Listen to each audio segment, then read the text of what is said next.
Bonjour aux personnes qui viennent de nous rejoindre. Il est 14h04. Je vous propose de débuter notre webinaire. Donc, merci à tous de nous avoir rejoints. Donc, la thématique du webinaire aujourd'hui est l'allongement de la vie professionnelle, prévenir l'usure professionnelle avec des clés pour pouvoir agir sur ces thématiques. Donc, ce webinaire est programmé dans le cadre du partenariat entre l'ARAC Nouvelle-Aquitaine et l'ARS Nouvelle-Aquitaine. Donc, assez rapidement, je sais que certains d'entre vous ont déjà participé à nos anciens webinaires, mais pour revenir de manière assez rapide sur ce qu'est l'ARACT, donc une association paritaire, l'association régionale pour l'amélioration des conditions de travail, qui est une association administrée par les partenaires sociaux, donc les organisations syndicales et patronales de la région, qui fait partie d'un réseau, ANACT-ARACT, qui se déploie sur tout le territoire. Nous sommes financés par plusieurs partenaires, dont l'ARS, le Conseil régional, la DRETS et la GFIP, pour répondre à une mission de service public et accompagner les entreprises et organisations du territoire sur des projets qui touchent de près ou de loin à l'amélioration des conditions de travail. C'est pour ça que nous traitons des sujets qui vont de l'amélioration de la QVT au management, au maintien des personnes en situation de handicap, maintien en emploi et prévention des différents risques professionnels.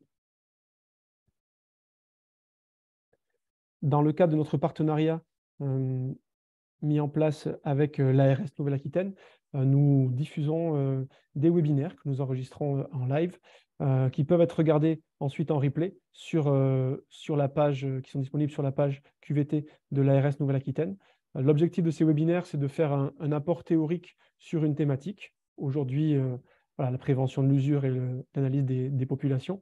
Vous faire partager des retours d'expérience et diffuser, vous proposer les outils que le réseau ANACT-ARACT peut mettre à disposition des organisations du territoire.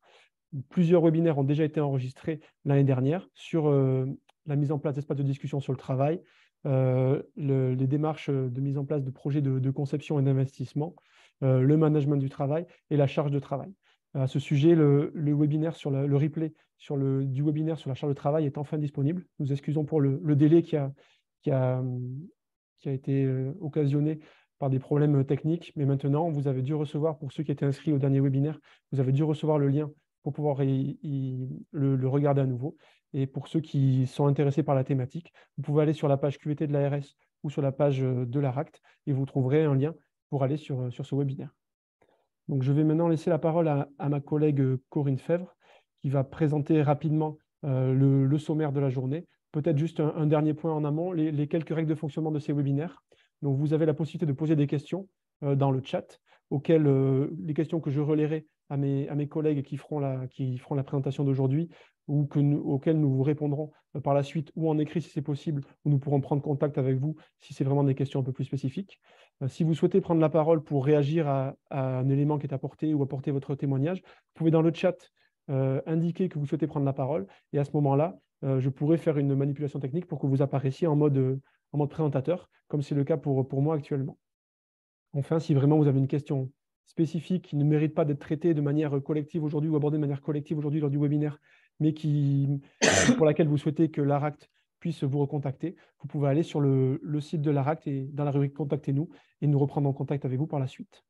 Dernier point, le replay de ce webinaire aujourd'hui et le support qui va vous être présenté seront bien sûr disponibles assez rapidement sur notre site et celui de l'ARS. Je laisse maintenant la parole à ma collègue Corinne Fèvre pour une présentation de ce qui va être abordé aujourd'hui. Donc, bonjour, Corinne Fèvre. Donc, moi, je suis chargée de mission à l'ARACT. Donc, on va co-animer avec Virginie Poenot, qui est aussi chargée de mission à l'ARACT et qui avons travaillé sur la question de l'usure, l'allongement de la vie professionnelle de nombreuses années dans le cadre d'un projet qui, à l'époque, s'appelait la gestion des heures.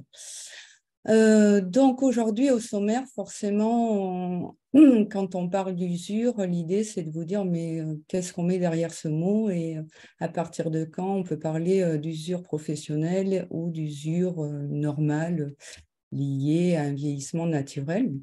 Ensuite, on va vous donner comme a dit Maxime, une clé de lecture qui est la moyenne d'âge. Alors souvent, quand on vient dans les entreprises, on nous donne une moyenne d'âge et on se dit, oui, mais quelle lecture on peut en faire derrière? Et donc, on verra que c'est un indicateur à interroger qui peut être pertinent et vous aider aussi à poser des hypothèses et à prévenir certains risques et enjeux. Ensuite, ma collègue Virginie vous présentera une démarche de prévention, comment la mettre en place pour qu'elle devienne pérenne et un vrai projet d'établissement et qui ne soit pas un projet multifeuille comme nous avons l'habitude de le dire à la RAC. L'idée, c'est que quand on rentre sur une thématique, quelle qu'elle soit, elle doit s'inscrire dans un projet d'établissement en complément des autres projets pour ne pas avoir plusieurs projets. Sinon, à un moment donné, on perd le fil pour des raisons de priorité et d'urgence qui font qu'on cesse. Et ensuite, on aura l'honneur et le plaisir d'avoir le témoignage de Madame Isabelle Bob, que je vais laisser se présenter. Oui, merci de m'avoir invitée à ce webinaire. Donc, je suis Isabelle Bob, je suis la directrice de l'association familiale de la Charente, qui est une structure d'aide à domicile donc, qui intervient sur tout le département. Voilà. Donc, alors, c'est pas forcément dans le même secteur, mais les situations de travail que gèrent les aides à domicile ou dans les EHPAD ou d'autres structures qui prennent soin et en charge sont assez similaires et forcément, les démarches qu'on va mettre en place dans ces structures et ces établissements peuvent être partagées et on peut tirer des enseignements quel que soit le secteur. Alors, on va commencer finalement l'usure de quoi parle-t-on et pourquoi à un moment donné ça a été un enjeu national et voire européen et aujourd'hui on va dire international. Donc en 2001, lors du sommet de Stockholm, les pays européens ont décidé d'augmenter significativement le taux d'emploi des salariés âgés. Et donc, il y a eu des plans mis en place, notamment le plan d'action national concerté des seniors en 2006, où il y avait des mesures d'accompagnement dont vous avez dû entendre parler. Donc, il y avait le tutorat, il y avait les accords seniors. Et l'idée, c'était de répondre à un enjeu, alors on va dire quand même économique, c'était comment, par rapport au vieillissement de notre population, on allait maintenir ce régime paramétrique par rapport à une population active qui était en diminution. Donc, il y a eu une réforme en 2009, puis qui s'est accompagnée de la prévention de la pénibilité au travail, là aussi où on vous demandait d'avoir des seuils et pouvoir finalement permettre à des gens qui avaient subi ou exposés à des situations de pénibilité physique, organisationnelle ou autre, de pouvoir partir à la retraite plus tôt. Donc aujourd'hui, c'est un sujet toujours d'actualité puisque l'âge de départ est pensé à 64 ans. Alors, ce n'est pas l'âge qui compte, et on le sait très bien, c'est le nombre de trimestres qu'on va cumuler par rapport à nos nombres d'années de travail pour pouvoir partir. Dans un contexte où en France, on voit qu'on a encore du mal à maintenir nos seniors ou nos plus anciens parce que, quelle que soit l'activité, ou le secteur, il y a une usure professionnelle qui fait que malheureusement, ils partent pour des raisons d'inaptitude. Donc, c'est pour ça qu'aujourd'hui, nous, à la RACT et au niveau national à l'ANACT, on accompagne les établissements à travailler sur cette question avec la projection suivante. Parce que si l'âge était inchangé, on dirait que la proportion des plus âgés représenterait 25% de la population. Par contre, si on passe à 64 ans, voire 67 ans, la proportion attendue, c'est 35% en 2035. Sauf que, comme je vous l'ai dit, aujourd'hui, on n'arrive même pas à en maintenir, je crois qu'on est à 6% de maintien de seniors et c'est plutôt des cadres. dans toutes les autres activités, ils sont souvent arrêtés et mis en inaptitude ou licenciés pour inaptitude. Donc, l'idée, c'est de savoir mais comment on peut faire et de quoi on parle. Donc, j'ai envie de vous dire, le vieillissement, finalement, c'est quoi? On vieillit dès que l'on est. Sauf que l'âge, jusqu'à 20 ans, on va dire qu'on est dans un âge de synthèse et de maturation où on va acquérir des connaissances, on va apprendre à marcher, on est des bipèdes, et on va plutôt développer physiologiquement des compétences, neurophysiologiquement. Notre cerveau aura une mémoire à long terme, à court terme, qui nous permet d'engendrer des connaissances qui vont devenir des automatismes qu'on appelle savoir-faire procéduraux. Et voilà. À partir de 20 à 40 ans, il y a un léger vieillissement, mais ça reste quand même assez insensible, sauf si on devient un expert sur une activité, on va devenir sélectif. Ça ne veut pas dire qu'on n'est plus en capacité d'apprendre, mais on va faire des apprentissages qui sont en lien avec nos besoins et notre parcours professionnel. Les premiers déclins de vieillissement dits naturels, alors que vous connaissez, il y a la vue, il y a l'audition, qui font que, allez, entre 45 et 55 ans, on va se mettre à porter des lunettes, voilà. Il y a la presbytie, puis d'autres, on va courir moins vite, on fera les choses voilà, en fonction de notre physiologie, de notre ADN et de notre capital personnel. Voilà. Mais ça reste un vieillissement, on va dire, naturel. Par contre, ce que l'on sait, c'est que toute sa vie, on est en phase de construction d'expérience. Et c'est très important à retenir. Donc, l'usure fonctionnelle, lui, c'est les déclins, quand on parle d'usure fonctionnelle ou de vieillissement biologique, c'est vraiment un déclin qui correspond aux modifications de l'organisme avec l'avancée en âge. Quand on parle de l'usure prématurée, c'est une altération de la santé plus rapide. Par exemple, moi, je porte des lunettes depuis pas ma naissance, mais depuis l'âge de 4 ans. Voilà, c'est prématuré et c'est lié à un processus voilà, naturel et qui n'est pas lié au travail. Après, on va parler d'usure professionnelle. L'altération de la santé d'origine professionnelle, là, elle est plus liée aux situations de travail qui nous auront exposés à des situations de contrainte avec peu de ressources et de marge de manœuvre qui font que à 30 ans, 40 ans, voire moi, j'ai bien vu dans des situations, des jeunes qui avaient 25 ans étaient déjà multipathologiques et avaient des troubles musculo-squelettiques, des tendinopathies, canal carpien et autres. Donc, c'est pour ça que penser l'âge ou penser le parcours de ces salariés, c'est le penser par rapport à des situations de travail données et comprendre le processus. Qu'est-ce qui se joue entre le parcours de mon salarié, de mon collectif et les situations auxquelles ils vont être exposés?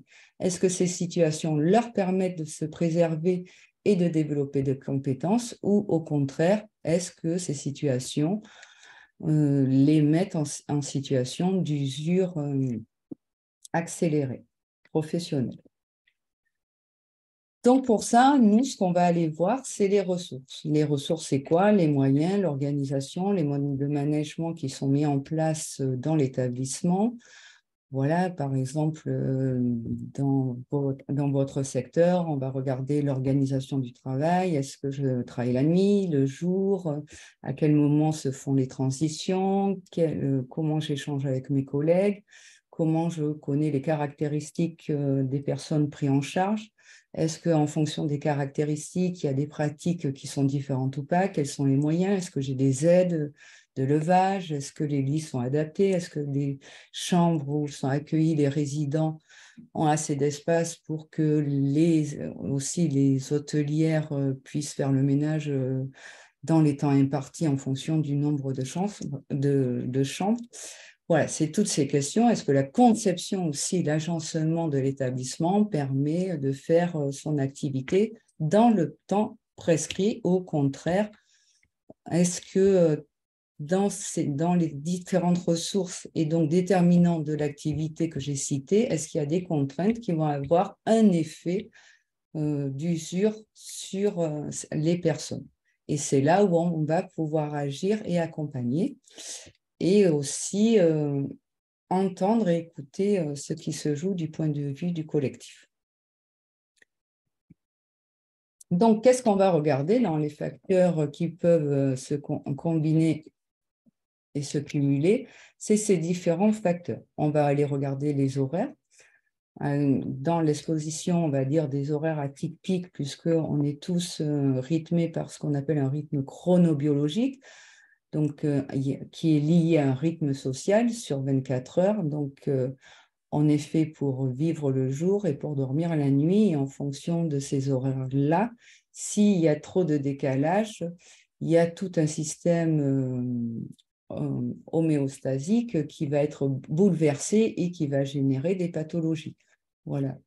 Quand on regarde les activités à 2 heures du matin, puisque c'est l'heure critique où on est plus exposé au risque d'erreur, souvent, c'est le moment où il y a le plus de situations, alors je vais dire graves, qui peuvent se passer. Après, on va regarder aussi en fonction du parcours, hein, puisque sur les horaires, quand j'ai 20 ans et que j'arrive dans un établissement, je n'ai peut-être pas de famille, donc travailler de nuit, ça ne va pas être pour moi une contrainte. Mais quand je vais commencer à avoir des enfants, ou là, les horaires de nuit seront peut-être plus contraignants parce que j'ai envie de profiter de ma famille. Donc, on voit bien qu'en fonction du parcours des personnes et des facteurs et de l'organisation du travail, tout au long de la vie de l'établissement, du projet d'établissement et de la population, ça peut changer individuellement et collectivement. Ensuite, on va regarder forcément toutes les sollicitations auxquelles sont exposés les salariés par rapport aux situations de travail. Donc, la prise en charge et le soin, forcément, si la mamie, le papy ou le jeune enfant ou le résident pris en charge en fonction de ses caractéristiques physiques, ça peut être sollicitant, et donc là, je vais être exposée à un risque d'usure parce que biomécaniquement, je vais solliciter mes épaules, mon dos, et donc je peux avoir, si je n'ai pas les moyens et l'organisation qui me permet de le faire avec aisance, une usure cognitive, parce que cognitive, c'est tout ce qui est, comment vous dire, la représentation de la situation. Et on voit que, par exemple, sur les anciens, ils vont développer des stratégies, et c'est hyper intéressant, et changer leurs pratiques en fonction des situations qu'ils ont déjà rencontrées. C'est pour ça qu'il est intéressant aussi d'aller voir un jeune ou un ancien et voir la façon dont il s'y prend pour pouvoir partager et mettre en débat la façon pour aussi développer ce qu'on appelle des savoir-faire de prudence. Et après, il y a tout ce qui est psychique. En quoi mon activité fait sens collectivement, en quoi je suis reconnue au travail. Sur l'activité, on va aussi regarder ce qu'on appelle, nous, l'activité empêchée ou entravée. Alors ça, c'est souvent le cas dans vos situations, hein, pour avoir beaucoup intervenu dans les EHPAD. Si l'hôtelière n'a pas fini de faire la chambre et que je dois aller prendre en charge une autre personne, voilà, il y a tout un collectif en fonction du petit déjeuner, la distribution, faire le relevé, si l'infirmière n'a pas fini de faire les relevés pour mesurer le taux de diabète et autres prescriptions qui sont faites le matin, moi, aide-soignante, je vais devoir attendre et je vais devoir me réorganiser par rapport à tout un collectif. Donc, dans vos milieux, la co-organisation et l'interdépendance entre toutes ces activités peut être interrompre et être un facteur contraint, ou au contraire un facteur ressource, parce qu'il peut aussi avoir de l'entraide On voit que les aides-soignantes aident l'infirmière et vice-versa, et les hôtelières aussi. Voilà, bon, je vais arrêter là, mais c'est pour vous montrer à peu près, quels sont les facteurs d'usure qui peuvent générer une usure professionnelle. Bien sûr, vieillir, ce n'est pas qu'un processus donc de vieillissement, hein, même si je vous ai dit que les premiers signes étaient à 20 ans, avec des diminutions sensorielles, physiques et cognitives en même temps, puisque la mémoire du travail et tout ce qui est sensoriel diminue au fil de l'âge, mais c'est surtout, avant tout, une accumulation d'expérience et de connaissances, parce que tout au long de la vie professionnelle, on va faire l'apprentissage de situations où on va essayer de développer des stratégies de contournement, qu'on appelle, nous, des stratégies de prudence et savoir-faire de prudence, et des gestes efficients pour nous préserver, mais aussi pour prendre soin différemment du résident ou de la personne prise en charge. Donc, vraiment, travailler sur le parcours, travailler sur l'allongement de la vie professionnelle, c'est aussi comprendre comment les personnes intègrent et vivent leur travail et les analyser pour aller chercher ces stratégies de contournement. Souvent, on va regarder dans la prévention d'usure professionnelle que les facteurs contraints.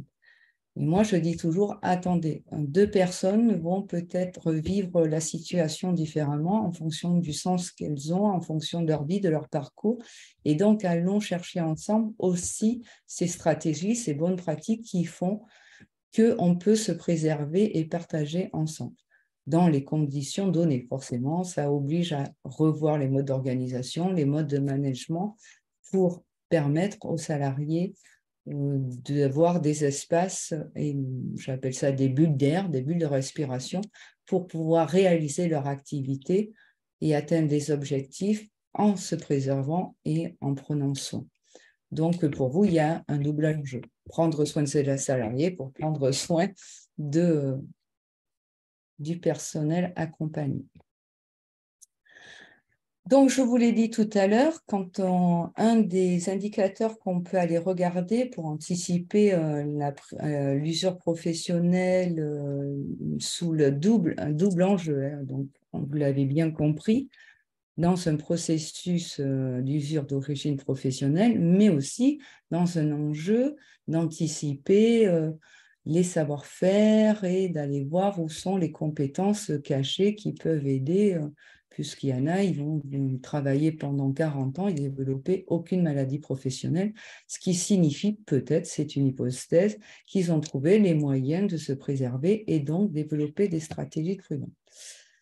Donc, la moyenne d'âge, souvent, quand on va dans les entreprises, nous, les trois intervenants que nous sommes, on nous dit 45, 30 ans. Oui, mais c'est un indicateur peu fiable si on n'a pas sa distribution. Donc là, je vous présente 4 distributions que je vais étayer rapidement ensuite.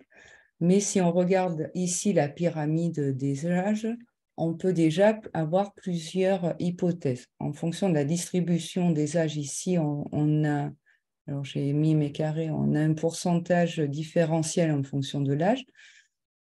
Et on voit que les plus de 50%, il y a plus de 50% qui ont 55 ans. Et on a une problématique de maintien des plus jeunes, avec des difficultés de recrutement. Donc là, en regardant la distribution, ça nous permet déjà de poser des hypothèses. Mais je vais vous l'expliquer différemment. Alors, je vais décaler quelque chose. Voilà, merci. Parce que je ne vois pas. Pardon, excusez-moi. Donc, dans cette distribution, on voit que la majorité, j'ai beau faire ça, la majorité des salariés est plutôt dans une tranche médiane autour des 30 ans. Donc, on a une répartition, on a très, très peu de jeunes et on a très, très, très, très peu d'anciens. Donc, il y a peu de départs, a priori, à venir à la retraite et il y a peu de recrutement envisagé. on pourrait se dire, dans cette situation, finalement, il n'y a pas de problématique d'âge urgente.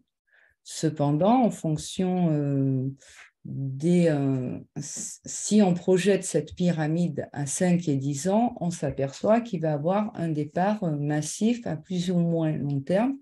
Et de plus, s'il y a du turnover et si les conditions de travail sont contraintes, on peut voir apparaître des processus d'usure. Et avoir du turnover parce que la motivation et le sens au travail n'est plus là.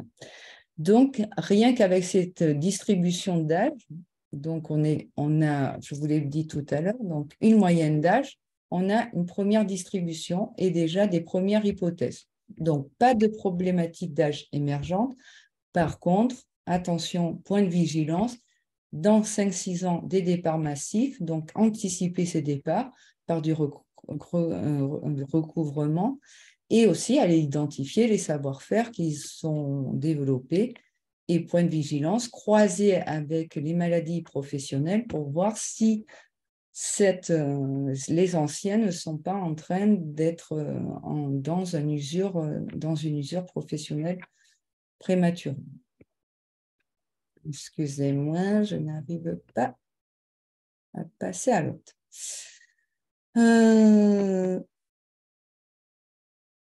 Donc là, pour une même moyenne d'âge, on a une autre distribution. La distribution s'est resserrée, donc le pourcentage s'est resserré autour de l'âge médian des 30 ans. Donc là aussi, peu de jeunes, peu de départs massifs. Par contre, on voit se côtoyer deux générations, ceux qui sont juste avant 30 ans et juste après 30 ans.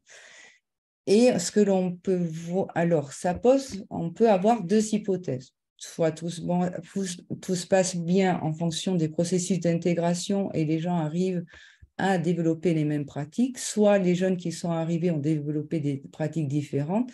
Et là, on peut avoir, en cas de recrutement, parce que ce collectif s'étant soudé, avoir une problématique intergénérationnelle. Voilà, si je suis une nouvelle infirmière qui arrive ou une nouvelle aide-soignante dans un collectif très resserré, il va falloir très rapidement pour vous réfléchir à comment elle peut s'intégrer en partageant collectivement leur mode d'organisation, collectivement, comment ils prennent en charge les soins et comment ils les pratiquent. Sinon, elle risque d'être isolée et stigmatisée. Donc ici, va se poser la transmission des savoir-faire. Et il peut aussi avoir un processus accéléré de vieillissement. Troisième distribution possible pour garder bien ça en tête. Un âge moyen, une moyenne d'âge égale. Donc là, elle est totalement étalée. On va dire c'est un cas d'école, c'est on va dire c'est le cas où rêver des DRH, puisqu'en fait, il y a pas de turnover, il y a des entrées, des sorties un peu régulières. Donc, c'est stationnaire. Cependant, comme les salariés sont d'âge très, très différents, selon les modalités et là, le mode de management qui est mis en place, on peut se retrouver face à des sources de tension. Parce que quand il y a des rotations et du turnover, ceux qui sont situés plus en fin de carrière et plus en début de carrière, en fonction des écoles, des formations ou des parcours que chacun auront fait, ils pourront dire oui, mais non, moi je travaille comme ça, non, mais c'est mieux comme ça. Donc là aussi, attention, point de vigilance, pour pouvoir maintenir et garantir la santé et à mettre en place des organisations, on va dire, préservantes et bienveillantes, et on va devoir mettre en place des modes de management capables de faire interagir des générations ensemble. Alors, la dernière pyramide de distribution qu'on peut retrouver, là se côtoient deux générations, des jeunes et des anciens. Et donc ici, c'est la relation entre les jeunes et et bon, âgés, j'aime pas, mais les plus anciens et les plus expérimentés, voilà, qui se posent de façon aiguë. Donc, ici, en l'absence d'âge intermédiaire, l'entreprise va devoir gérer de nombreux départs à court terme et avoir des recrutements et gérer une grosse problématique. Voilà. C'est une hypothèse intergénérationnelle. Donc, on le voit dans les équipes en fonction des rotations. Les pratiques sont parfois différentes. Voilà, moi, dans mes interventions, j'ai eu l'occasion de voir des équipes se juger entre elles, hein, parce qu'elles avaient des pratiques différentes. Alors, elles disaient, oui, mais si tu fais comme ça, c'est maltraitant, alors qu'il n'y avait pas de maltraitance. Mais c'était une autre façon de faire. Et comme on n'avait pas mis en débat la façon d'intervenir et de réaliser un acte en fonction de l'équipe à laquelle je faisais partie, ça s'était évalué et jugé comme maltraitant. Voilà, donc en synthèse, tout ça pour vous dire que, alors souvent, c'est un indicateur qu'on suit très peu, qui est en fonction plus de la taille des établissements, ça peut être très compliqué, mais aussi complexe qu'il soit, suivre l'âge, l'ancienneté en croisant avec hommes-femmes et d'autres indicateurs que va vous présenter ma collègue Virginie, ça peut vous permettre déjà d'avoir des hypothèses de travail pour commencer un projet. Parce que c'est important de se dire, oui, mais comment je commence à travailler la question des âges et des parcours en fonction des situations et souvent des déterminants qui sont inéluctables. Si vous avez un établissement avec des escaliers où il faut courir partout, avec des couloirs, où on n'a pas une visibilité globale, on ne va pas raser l'établissement. Voilà. Donc, l'idée, c'est se dire comment on peut travailler au regard des déterminants qui sont posés et eux contraints et qu'on ne pourra pas changer, rechercher les marges de manœuvre et les bulles d'air, les ressources pour permettre à vos salariés de rester en bonne santé, de les maintenir le plus longtemps, surtout dans un contexte où on le voit, c'est un secteur de plus en plus en tension et en difficulté de recrutement. Donc la question des âges a été toujours prégnante, mais de plus en plus prégnante.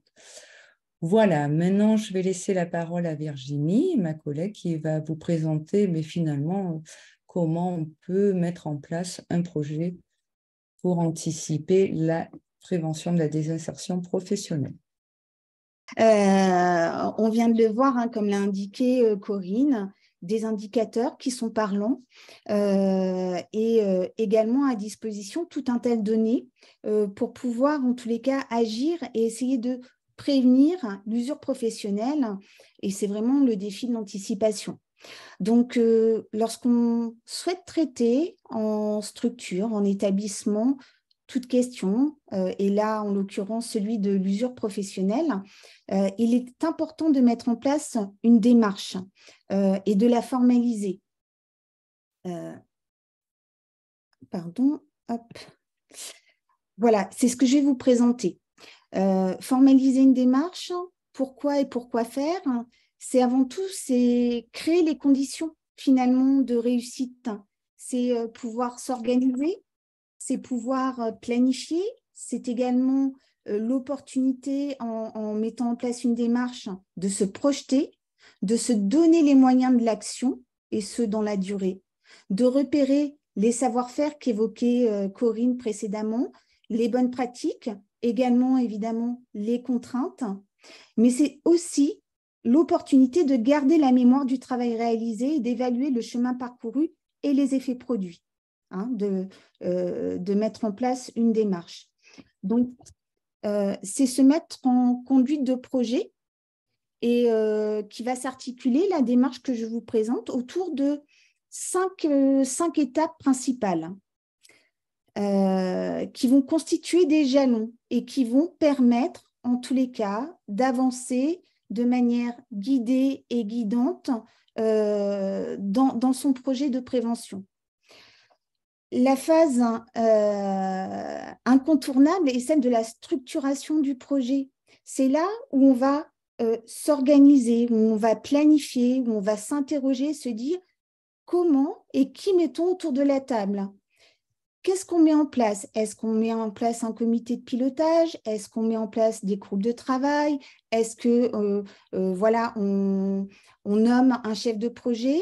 Et puis, comment on va communiquer sur ce qu'on va faire et comment on va l'inscrire dans le temps? Donc, ça sera repérer des acteurs internes, mais aussi des acteurs externes. Dans un deuxième temps, il s'agira de repérer les signaux d'alerte et se poser et partager un diagnostic commun pour pouvoir aller ensuite identifier et objectiver les causes de l'usure professionnelle qu'on aura en tous les cas circonscrit au niveau d'un périmètre ou d'un service. C'est là, en tous les cas, où on va pouvoir, au niveau du repérage des signaux, essayer de rassembler l'ensemble des éléments qu'on a à disposition et les faire parler entre eux. Donc, cette question des âges, la question des parcours, la question des contraintes, les questions relatives à l'organisation. Qu'est-ce qui fait contrainte? Qu'est-ce qui fait ressources? Et puis, pouvoir aller analyser les causes au plus près du terrain, en organisant également le retour des salariés qui vont aussi faire remonter potentiellement les difficultés qu'ils rencontrent, mais également peut-être les bonnes pratiques qui sont mises en œuvre. Et ça va être aussi l'occasion de mettre ça en lumière et de pouvoir les s'aimer. En tous les cas, lorsque les causes sont circonscrites, eh bien, et le diagnostic partagé, il s'agira de produire des pistes potentielles d'action sur les différents niveaux et enfin, de valider, de mettre en œuvre le plan d'action. Et ça de manière itérative, où on va reboucler de manière périodique cette boucle vertueuse.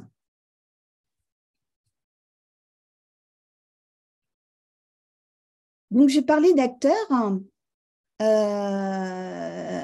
Mais voilà, en tous les cas, on peut envisager différentes structurations.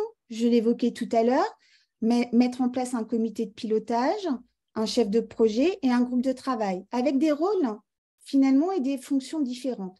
Le comité de pilotage, il va piloter. Ça va être l'instance où les décisions seront prises. C'est aussi le lieu où on mettra en débat. Vous m'entendez? J'ai un écho. Ouais. Où on mettra en tous les cas en débat les diagnostics et on validera les actions. Qui mettre autour de la table? Ça peut être les représentants de la direction, les représentants du personnel, des personnes compétentes. Hein, on peut penser aux médecins du travail, à un cadre. Voilà, en tous les cas, toutes les personnes ressources qui pourront contribuer en tous les cas à la réussite de la démarche. Le chef de projet, lui, il aura pour vocation, il peut avoir pour vocation en tous les cas d'être le rouage. Vous savez, l'engrenage qui permet que tout se déroule pour le mieux. Il aura pour vocation à animer la démarche, à être garant de la méthode et puis être l'interlocuteur vraiment privilégié de la communauté de travail. Et enfin, mettre en œuvre des groupes de travail qui auront pour mission d'aller questionner, observer le travail, hein, pour pouvoir objectiver, en tous les cas, les potentielles causes d'usure professionnelle que vous a présenté précédemment Corinne. Alors, pour ajouter, ce qui est important dans ce que dit Virginie, Forcément, quand vous voyez un comité de pilotage, on se dit ah oui, mais nous, on n'a pas le temps. Mais au moins, c'est s'assurer, il est à géométrie variable, en plus, en fonction des problématiques qui peuvent se poser. Mais c'est un peu acter le fait qu'on va vraiment travailler sur cette question.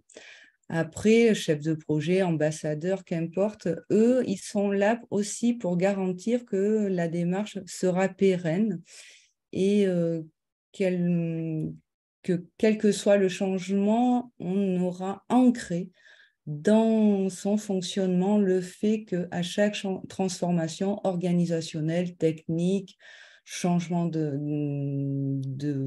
normes, de prise en charge, de pratiques, de caractéristiques des résidents, hein, puisque on vieillit aussi quand on arrive dans des EHPAD, garant que la démarche est pérenne. Et le groupe de travail, il est hyper important parce que forcément, les seuls experts de leur activité, ce sont les salariés.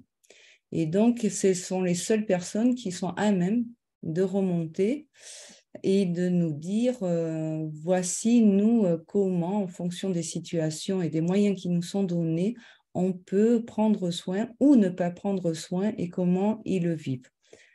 Parce que oui, la direction, elle encadre un projet, elle le définit et parfois, il peut avoir des écarts avec les réalités du terrain. Et là, c'est faire se rencontrer en fait un projet d'établissement avec des réalités du terrain pour permettre justement à chaque personne de pouvoir vieillir, parcourir et envisager sa vie dans cet établissement. Voilà, alors l'idée, c'est de ne pas réduire les écarts, mais l'idée, c'est de trouver des marges de manœuvre et des leviers qui peuvent notamment être aussi les entretiens professionnels, qui peuvent être au cours des réunions de transmission, avoir des relevés d'incidents et voir ensemble et collectivement, alors ça, on y tient beaucoup parce que la bonne réponse pour un, c'est peut-être pas la bonne réponse de l'ensemble.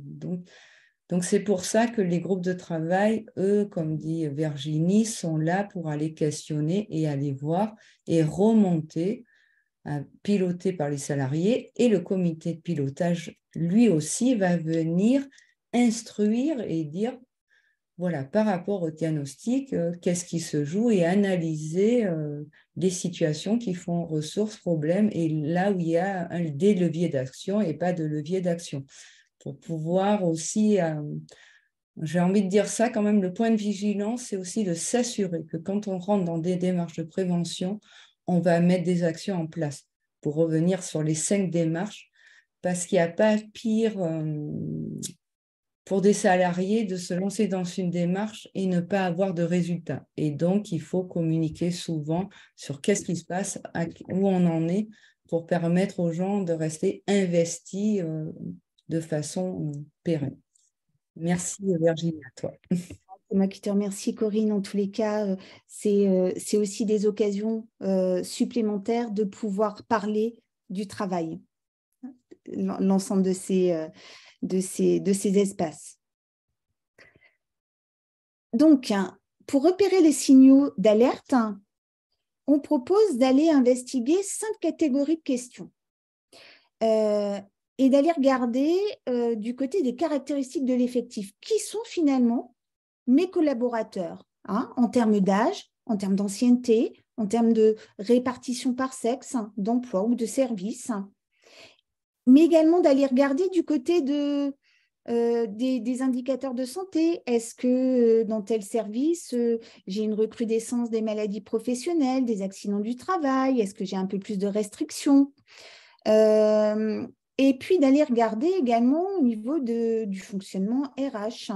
Voilà, combien de formations ont été dispensées au cours de l'année? Est-ce qu'il y a des mobilités internes qui ont pu être organisées? Et puis également s'interroger sur le travail, son organisation, comme l'évoquait tout à l'heure, et je ne reviendrai pas dessus, sur le travail et son organisation. On regarde des contraintes physiques et organisationnelles. Comment on va pouvoir aller les capter et les recenser? Et enfin, également, prendre en considération tous les projets en cours et futurs au sein des établissements. Est-ce qu'il y a un changement informatique? Est-ce qu'on met en place des tablettes? Est-ce qu'on a un projet d'agrandissement? Et tout cela, se dire quel impact sur les compétences et les conditions de travail. Voilà. Et tout ça va constituer potentiellement des signaux d'alerte qui vont être un peu plus saillants. Alors, de manière, et là c'est à titre d'exemple, c'est quoi les aspects objectifs que j'ai à ma disposition? Vous disposez de bon nombre de documents et d'éléments pour qui sont un petit peu épars et dispersés entre guillemets à droite et à gauche. Et l'enjeu, c'est de les rassembler et de les faire parler entre eux. On peut dire, bah, tiens, quels sont les éléments utiles que j'ai à ma disposition? Bah, j'ai mon évaluation des risques professionnels, j'ai mon bilan social, j'ai mes procédures et mes modes opératoires. Je dispose également d'analyse de poste sur un service. Et puis, j'ai également mes indicateurs de sinistralité. Et tout ça, voilà, je vais pouvoir le rassembler et voir un petit peu comment ça se parle et comment ça va venir délimiter mon périmètre, en tous les cas, d'analyse et d'identification des causes.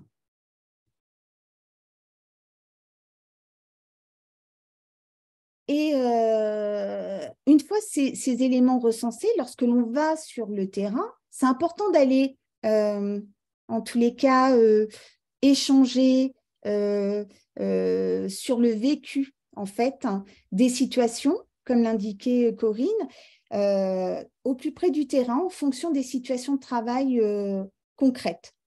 Comment les personnes, au regard de leur expérience, au regard de leur formation, elles appréhendent en tous les cas leur travail. Et là, on est sur des éléments subjectifs, mais à prendre en compte. Et en fait, quand on fait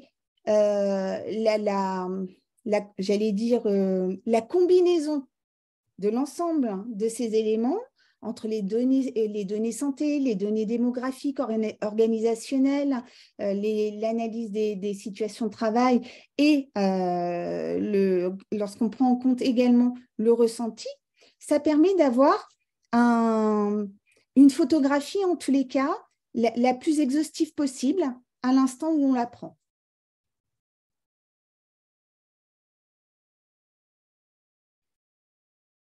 Et l'ensemble, en fait, de ces éléments va permettre d'échafauder, de déterminer et ensuite de hiérarchiser les actions à mettre en place.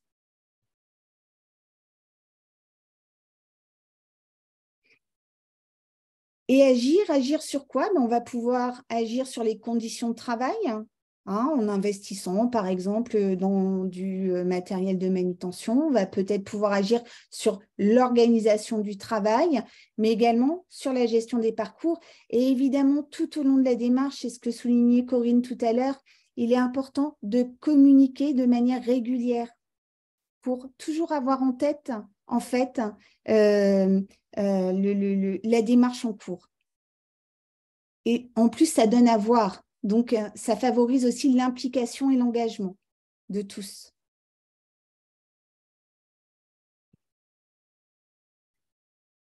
Et pour donner quelques pistes, en tous les cas, sur d'action, on peut imaginer travailler sur la charge de travail, comment elle se répartit, comment on peut la repenser, sur, par exemple, la planification aussi. Comment on peut peut-être aménager certains éléments. On peut prendre également et agir sur l'aspect technique avec l'aménagement de l'environnement de travail et des postes. Et puis, sur le plan des parcours professionnels et des ressources, ça va mobiliser en tous les cas tous les dispositifs à disposition, c'est mobiliser par exemple les dispositifs de validation des acquis de l'expérience, faire des bilans de compétences, comment on développe et on valorise en tous les cas les professionnels, profiter également des entretiens de fin de carrière pour détecter ce qui peut faire contrainte. Ça peut être l'aménagement également des fins de carrière. Et puis, encore une fois, avoir des indicateurs de suivi et voir un petit peu comment ces chiffres parlent aussi en termes d'absentéisme ou de restrictions. Comment, si j'agis en tous les cas sur un périmètre donné que je forme, mais voilà, il y aura peut-être dans le temps une incidence favorable sur ces indicateurs. Repérer au plus tôt les signaux d'alerte tels que les plaintes. Ça peut être également faciliter les mobilités et puis créer des passerelles d'un service à un autre, ou détacher également des professionnels sur d'autres missions, des missions transverses. Favoriser évidemment et inciter à favoriser le dialogue social, créer et favoriser le dialogue professionnel avec des espaces de discussion et des groupes de travail pluridisciplinaires pour avoir en tous les cas l'ensemble des points de vue, puisque selon l'endroit où on se trouve, on ne va pas voir les choses de la même manière. Et puis, enfin, mobiliser tous les acteurs de la prévention. On a évoqué tout à l'heure le médecin du travail, mais il y a aussi les préventeurs de la CARSAT, entre autres acteurs. Après ce long discours, je vous propose en synthèse une vidéo là qui permet de reprendre un petit peu l'ensemble des enjeux en tous les cas et de l'intérêt de mettre en place une démarche de prévention de l'usure professionnelle. Voilà, vidéo qui a été réalisée par l'ANACT. Je la lance.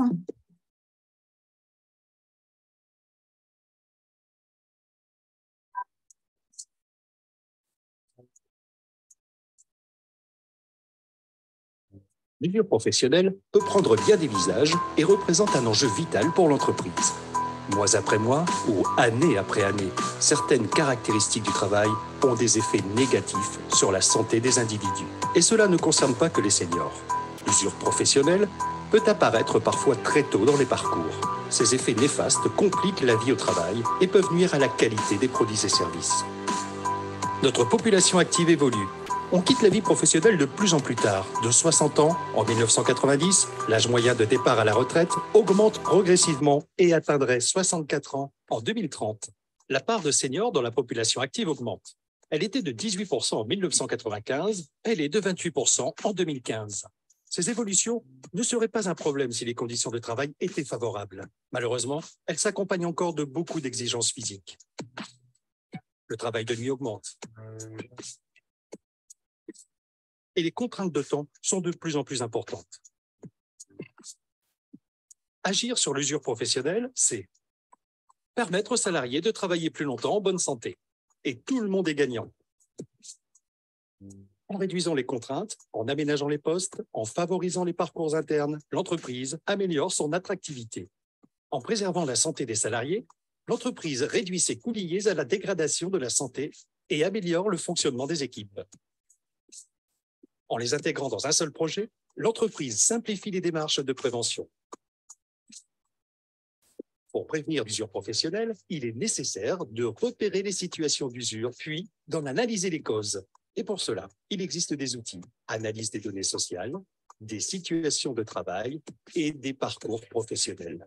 Et une méthodologie qui sollicite l'expertise de chacun pour trouver les bonnes solutions.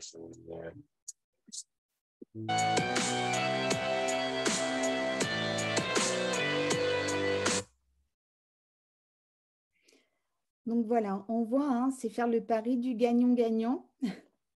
Et était évoqué l'outil, la analyse des données sociales. Alors, je vous propose de faire un micro-zoom sur cet outil. Voilà, c'est un outil en libre accès que vous allez pouvoir télécharger. C'est un outil Excel où vous allez pouvoir, en tous les cas, pour ceux qui le souhaitent, qui le souhaiteraient, intégrer l'ensemble des données de vos collaborateurs et du coup, pouvoir traiter des caractéristiques de la population au travail, vos effectifs par sexe, par âge, par ancienneté, faire des combinaisons âge-ancienneté, voir également qui travaille où, donc en intégrant les services, et vous pourrez avoir la distribution par emploi, par catégorie, par type également d'horaire, par durée de travail. Également, aller investir et préciser le nombre d'arrêts, par exemple, global sur l'ensemble de l'effectif. Et puis, aller investiguer aussi la question des parcours. Voilà, le nombre de formations, la durée des formations. Voilà. Et en fait, cet outil, un outil Excel, ça se traduit de manière très pratico-pratique par des données graphiques avec des histogrammes, voilà, où on va voir en tous les cas la répartition femmes-hommes, le pourcentage par tranche d'ancienneté réparti également par sexe, voir également comment se distribuent les âges selon le sexe également. Et observer qu'ici, par exemple, à 45 ans, il y a beaucoup d'hommes et en tous les cas, sur cette distribution, peu de femmes. Donc, voilà, ça va pouvoir en tous les cas parler. Au démarrage, il faut vraiment travailler sur les données à intégrer. Donc, c'est toutes les données qui sont listées sur la partie droite des colonnes. Donc, le nombre d'arrêts santé, les effectifs, juste par date d'entrée et par date de naissance. Et après, le type de contrat et les heures travaillées. Et après, l'outil fait tous les croisements automatiquement et vous permet après de sortir les différents tableaux qui ont été présentés, mais c'est une infime partie. C'est si vous avez un suivi assez éloigné de vos populations où les différentes données qui sont présentées là, les parcours et les questions des formations, de santé, des conditions d'emploi ne sont pas traitées au même endroit. Cet outil permet de faire des croisements qui peuvent se révéler pertinents et faire apparaître des éléments qu'on n'avait pas absolument forcément en tête et qui permettent une analyse un peu différente. Donc voilà, c'est un outil qu'on met à disposition gratuitement et sur lequel on peut vous appuyer si vous souhaitez qu'on vous aide à le déployer, parce que ça permet d'avoir des clés de lecture assez rapides et de permettre de prendre des orientations, de travailler certains points qui ne sautent pas aux yeux quand on analyse des données de manière différenciée à la base. Pour appuyer les propos de Maxime et Virginie, ce n'est qu'un outil, mais c'est un outil intéressant, alors qui est très complexe à remplir. Mais par contre, comme tout outil, il faut le mettre dans une dynamique.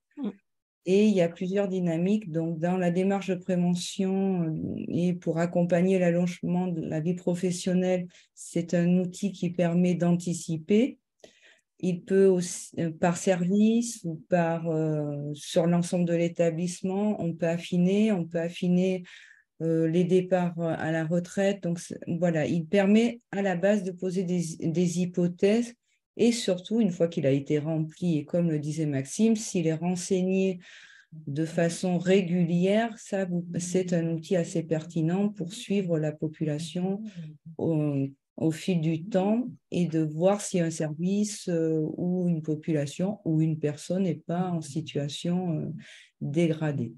Et ça vous permet aussi de voir les métiers qui sont dits obsolescents et qui vont disparaître, anticiper les formations. Voilà en quoi il est intéressant. Donc, nous allons passer la parole à notre témoin, donc Isabelle, et qui va nous présenter une démarche qu'elle a mis, elle, en place pour justement préserver ses salariés, pour prendre soin de ses bénéficiaires. Donc, je vais vous laisser la parole en commençant forcément par la première question. Deux questions.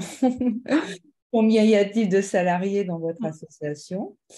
et est-ce que vous avez déjà identifié des situations d'usure professionnelle?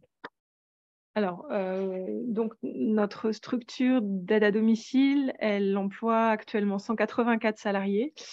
Alors on parlait de la moyenne d'âge, on a une moyenne d'âge de 47 ans, mais qui recoupe effectivement une grande diversité des populations qu'on a en poste.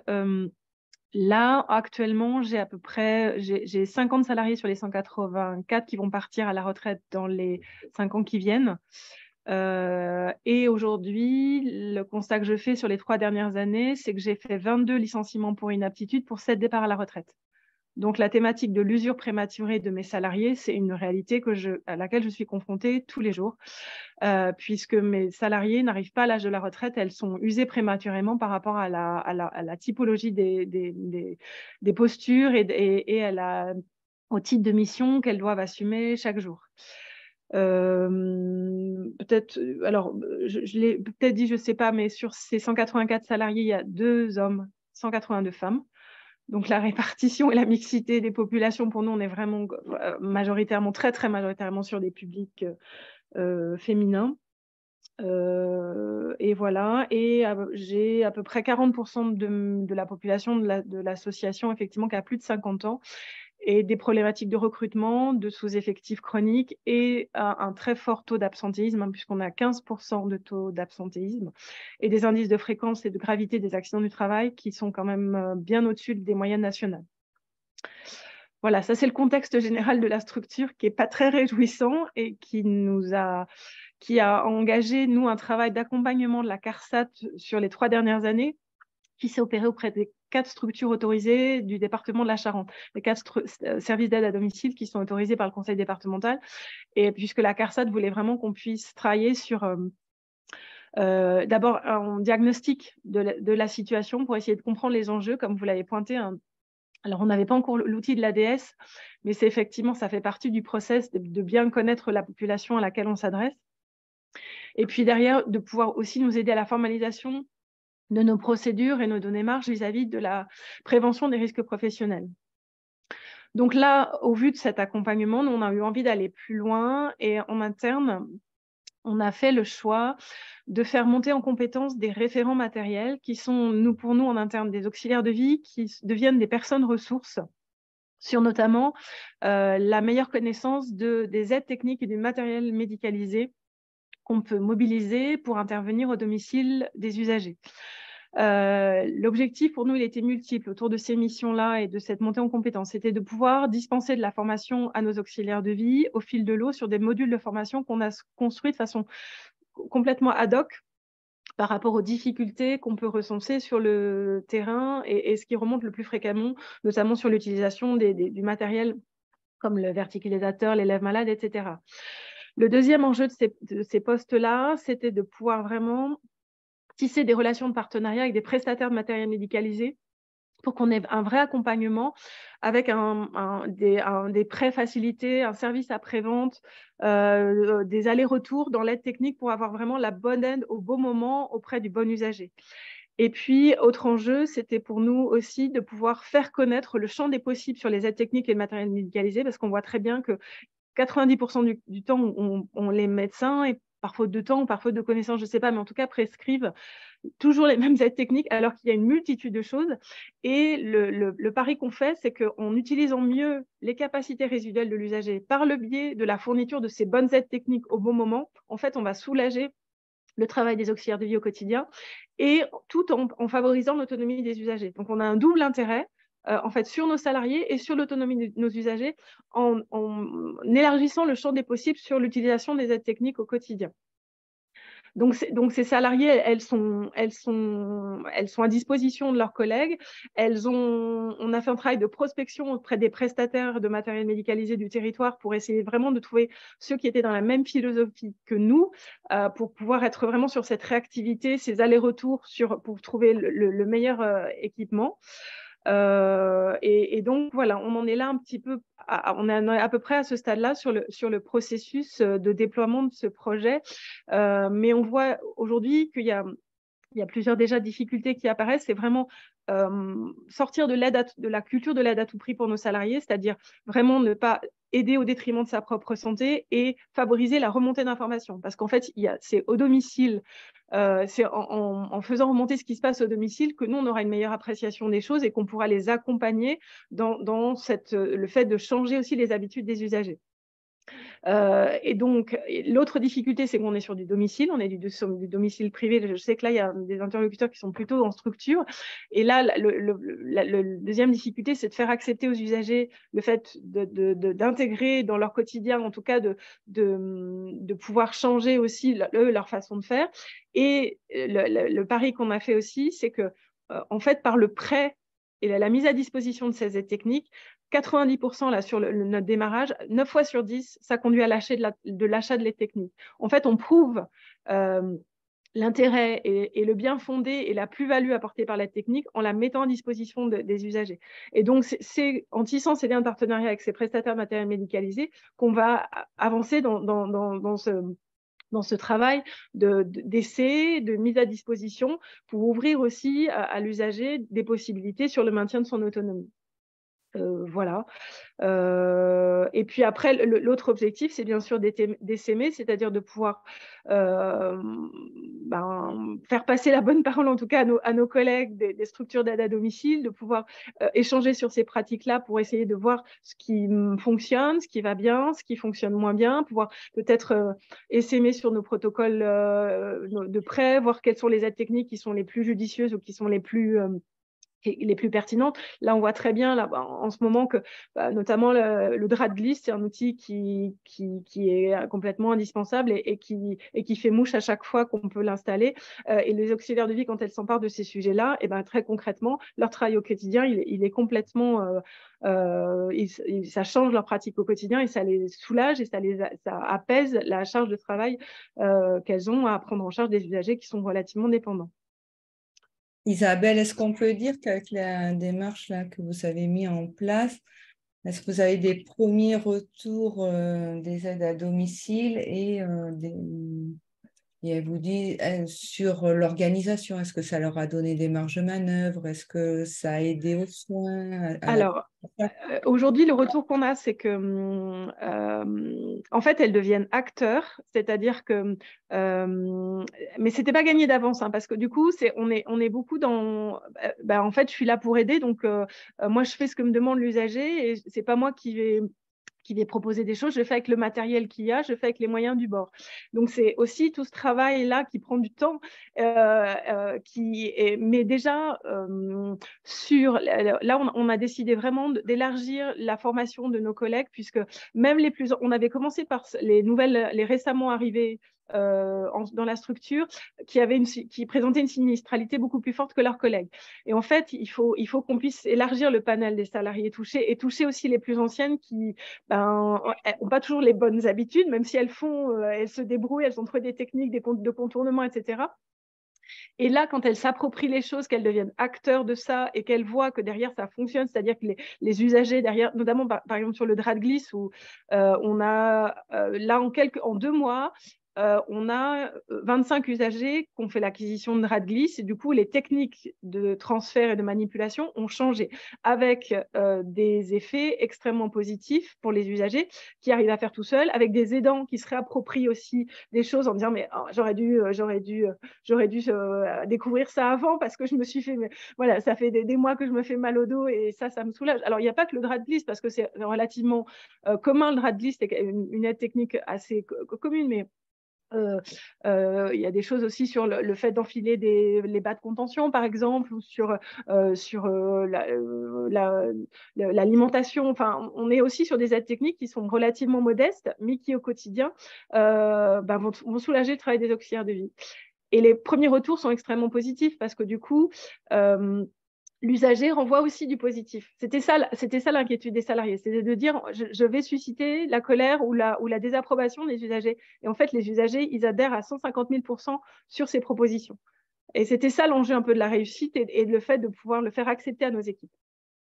Donc, ce qui est intéressant et dans ce que tu nous dis, on voit bien que Dans les freins possibles et la résistance, c'était bah oui, mais nous, nos salariés avaient des habitudes, donc on a plutôt commencé par les nouvelles entrants qui avaient des pratiques peut-être moins différentes à adhérer, et qu'au fil du temps, au-delà de l'objet technique, aussi comment on accompagne les transformations et les changements au sein de son établissement. Ce qui est valable dans l'aide à domicile l'est aussi dans les EHPAD. Voilà, c'est comment on arrive à fédérer, et c'est pour ça que mettre en place un projet, c'est aussi avoir les bons acteurs. Alors, ce qui est intéressant, enfin, je reviens en arrière par rapport à votre présentation, mais effectivement, on a un COPIL en interne, nous, et puis derrière, dans le cadre des CHSCT, on a associé la médecine du travail à ce travail un peu de révolution pour nous en interne, de notre culture autour de la prévention des risques pro.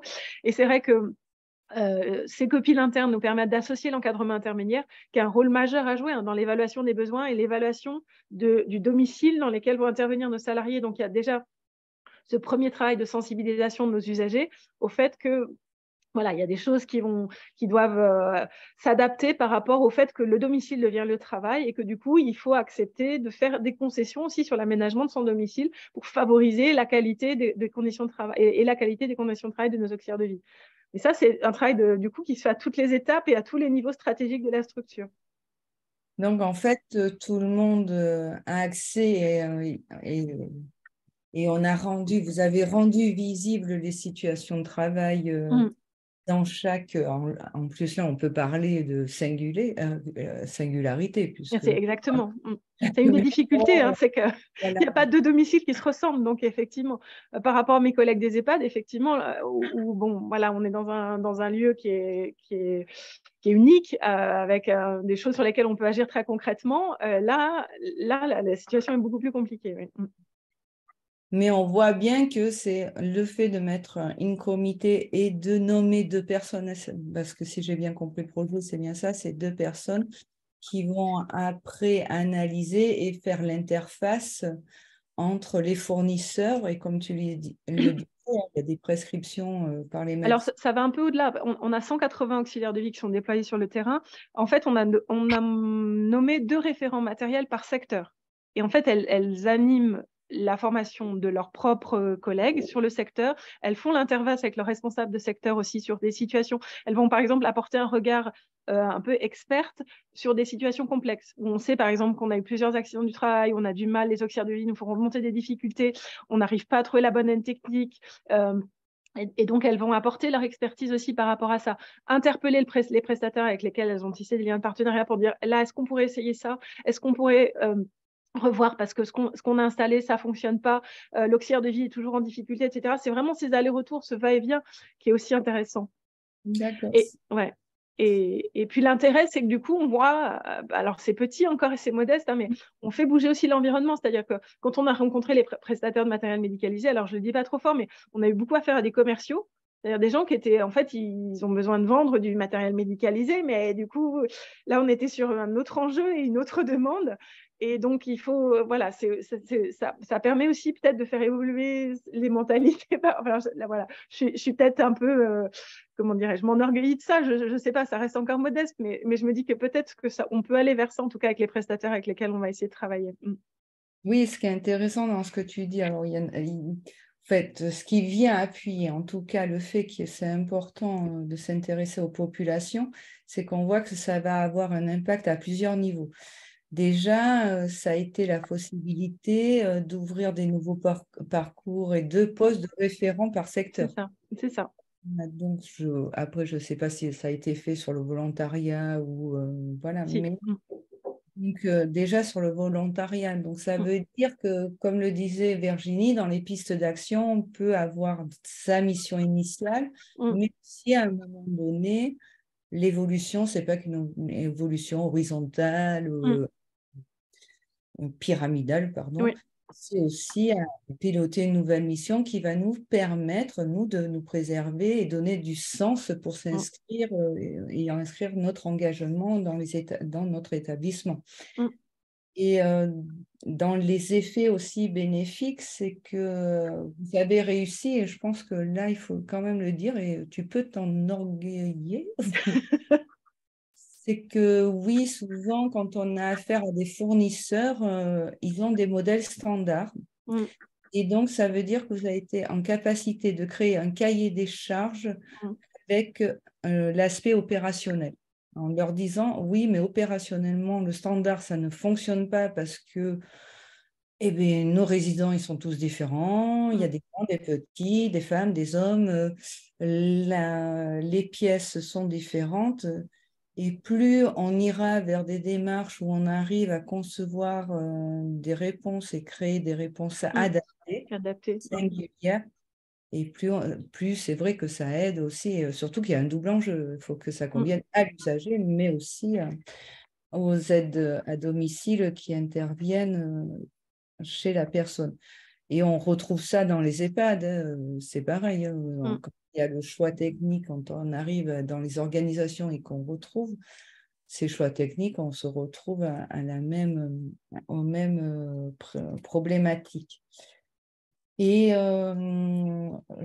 est-ce que j'ai une question un peu sur l'organisation du travail? Est-ce que ça réellement, est-ce que tu sens que ça a modifié et leur a donné des marges de manœuvre et des pouvoirs d'agir, et en suivant des indicateurs d'absentéisme, de turnover, est-ce que déjà tu as des premiers effets? Alors là, je vais rester très modeste aussi, parce que là, je pense que c'est des choses qui s'inscrivent dans la durée. Ce dont je suis sûre, c'est que en termes de levier d'attractivité, c'est un plus. C'est-à-dire que, et aujourd'hui, c'est des choses sur lesquelles on communique en entretien de recrutement, c'est-à-dire sur la technicité, sur l'accompagnement, la formation qu'on peut proposer à nos auxiliaires de vie. Et du coup, de ne pas les lâcher dans la nature, d'avoir vraiment de pouvoir les soulager dans leur quotidien, dans leur pratique quotidienne, en apportant ce soutien technique et cette formation, c'est un plus. Voilà. Après, sur nous, ça fait aussi émerger ces formations par le biais des référents matériels. Ça fait émerger aussi des choses sur lesquelles on se dit qu'il faut qu'on insiste auprès de nos salariés. Par exemple, sur aujourd'hui, le fait qu'elles se sentent fortes du soutien de la structure pour se positionner vis-à-vis des usagers, c'est-à-dire ne pas accepter d'intervenir dans n'importe quelle condition. Et là, on a pris conscience que ce n'était pas assez clair dans leur tête, parce que du coup, mais c'est là, c'est notre faute à nous, mais du coup, de pas se sentir fort du soutien de la structure pour se positionner vis-à-vis de l'usager.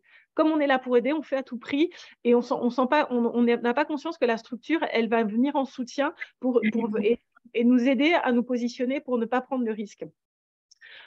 Et puis sur des choses très basiques, très pratico-pratiques, par exemple sur la nécessité, par exemple, d'aménager son poste de travail quand on commence, et de ne pas partir tambour battant sur la mission, mais vraiment prendre conscience de son environnement, de quelle façon j'aménage mon poste de travail, de quelle façon de quel soutien je peux avoir besoin dans ce que je connais, dans ce que je maîtrise mieux, des aides techniques ou du matériel, et voilà, qui peut soulager mon quotidien. Et là, en fait, c'est elles qui vont faire remonter leurs besoins. L'enjeu, c'est que ça soit elle qui soit force de proposition, demandeuse, et soit acteur de ça. Voilà, moi j'ai bien aimé ton terme, devenir acteur de son sa propre santé et sécurité. Ouais. Parce que, en fait, en tant que tel, et en plus porté par un projet d'établissement qui nous donne les moyens de mettre en place une organisation, on appelle ça nous préservante, ça permet, avec un processus d'intégration qui permet aux salariés de comprendre qu'il a le droit et de dire non, je ne peux pas intervenir, les conditions dans lesquelles je suis me mettre en risque d'usure, un enjeu important pour demain. Voilà, bon, on pourra aller plus loin dans les questions, mais je vois l'heure. Mais par contre, juste pour les incidences vertueuses peut-être de ça, c'est que nous, ça a entraîné comme conséquence le fait d'intensifier nos temps collectifs. C'est-à-dire, on s'aperçoit qu'en fait, la remontée d'infos, elle est primordiale aussi pour travailler sur ces enjeux d'aménagement du poste de travail, etc. Donc, en fait, on démultiplie les temps de réunion, même si ça, voilà, après, il y a des enjeux financiers qui sont autres, mais parce que, voilà, la difficulté dans le domicile, c'est l'isolement, c'est le fait que, du coup, elles sont toutes seules sur leur poste de travail. Et donc, c'est la nécessité de se voir plus souvent, de favoriser ces remontées d'informations. Oui, donc il y a des espaces qui sont mis en place et c'est un ça. peu du gagnant-gagnant parce que même ça. si elles ne sont pas mobilisées sur leur activité, elles sont mobilisées pour travailler. C'est ça. Il y a de discussions autour du travail et de leur parcours qui, me semble-t-il, et on le verra ensemble, j'espère, quand on aura bien, bien pris en main l'outil ADS, pour prévenir et accompagner les parcours. Donc, je pense qu'on va laisser la parole à ceux qui le veulent pour poser des questions. Et ensuite, on finira par vous donner des ressources pour agir. Vous aurez des liens où vous pourrez télécharger l'outil ADS. Vous aurez aussi un outil d'autodiagnostic qu'a fait l'ARACT Haute-Normandie qui vous permet de vous situer par rapport à la prévention de la désinsertion. Et ensuite, vous avez des guides pour vous permettre aussi, voilà, peut-être commencez-vous à initier des démarches. Alors forcément, hein, je sais que vous vous dites, ah oui, ils sont bien gentils, mais nous, on n'a pas le temps déjà, on n'a pas de personnel. Mais parfois, mettre un pas de côté, se dire, OK, mais combien de temps le travail insoutenable va être tenable et quel risque je prends à ne rien changer peut se poser. Donc, c'est intéressant de se dire, oui, le sentiment de perdre du temps peut être un gain sur du long terme. Voilà, ça. Du coup, Corinne, je te propose de rapidement montrer les ressources alors qui seront disponibles après dans le support auquel vous pourrez accéder et que vous pourrez télécharger. Si des personnes souhaitent intervenir de vive voix, je vous propose de m'envoyer un petit message dans le chat. Sinon, on pourra relayer une ou deux questions qu'on a reçues par écrit, mais voilà, pour qu'on tienne les délais, je te propose, Corinne, de finir avec la présentation des outils et après, on verra si on a le temps pour une question ou pas. D'accord. Donc, celui-là, je pense qu'on vous l'a représenté, mais ce qu'il y a d'intéressant, c'est que vous êtes quand même guidé. Donc, c'est un kit que vous téléchargez au format Microsoft Excel et vous avez un guide d'utilisation et plusieurs fiches d'action pour vous permettre justement en fonction des résultats que vous aurez faits, vous dire vous pouvez commencer à travailler, je ne sais pas, sur la transmission, sur l'usure, voilà. C'est aussi accompagné de guides. Attendez, j'ai perdu la main. Donc là, c'est un autodiagnostic qui a été réalisé par l'ARACT Haute-Normandie. Donc, c'est plusieurs questions et ça vous permet d'identifier, on va dire ça comme ça, bon, même si le terme n'est pas très sexy, mais vos points forts et vos points faibles. Et comme le disait Virginie, hein, quand on commence une démarche de prévention de l'usure et de prévention de la désinsertion professionnelle, il faut bien commencer par une action. Ça peut aussi être un outil pour orienter et définir un périmètre pour ne pas s'éparpiller et dire, bon, voilà, c'est ici que se pose notre problématique. Et il est accompagné d'un point de repère et d'outils voilà, que vous retrouverez, puisqu'on échange quand même dans ce réseau, dans notre support. Voilà. Après, donc là, c'est une fiche de synthèse qui vous montre comment agir sur la santé et les parcours. Voilà, avec aujourd'hui où on en est et des étapes clés, comment prévenir l'allongement.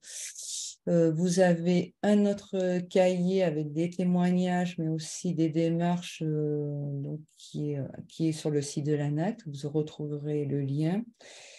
Et vous retrouverez alors un guide puisque moi j'ai travaillé à l'ARACT Haute-Normandie, Et avec mes collègues, on avait rédigé un guide pour bien gérer le vieillissement au travail, où vous retrouverez l'analyse démographique, qu'est-ce qu'il faut aller chercher avec des étapes que vous devez remplir et qui vous permettent après de dire où il faut agir en priorité et comment agir.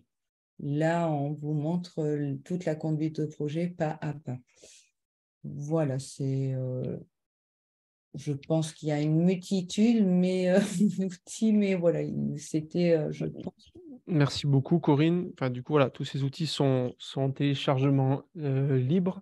Alors, il n'y a pas de personne qui souhaite prendre la parole en physique, allumer sa caméra. Par contre, moi, j'ai reçu une question en privé. On m'a demandé est-ce que ces outils sont, voilà, est-ce qu'on peut l'utiliser en autonomie ou est-ce qu'il faut l'appui quand même de l'ARACT ou d'un consultant pour l'utiliser?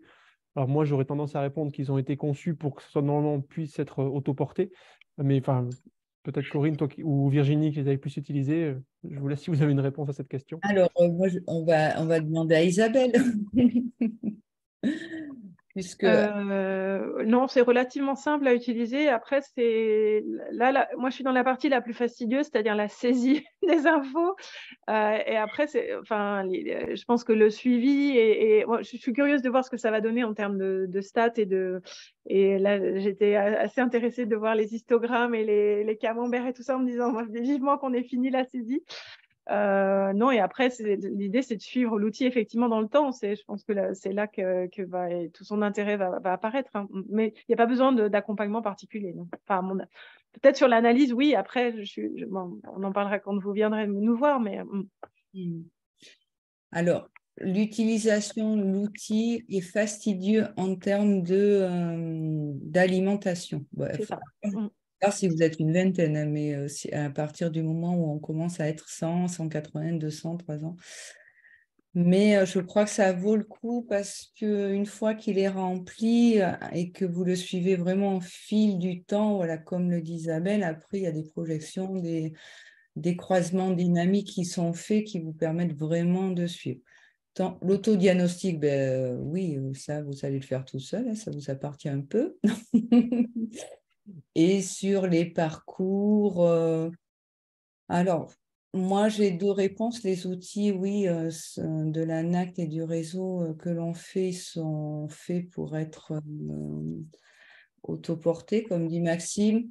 Mais par moment, on peut être pris par des enjeux internes où les chargés de mission que nous sommes, on peut être en appui justement pour essayer d'apporter voilà, ce pas de côté, ce regard et faire rencontrer des prismes différents sur un sujet commun.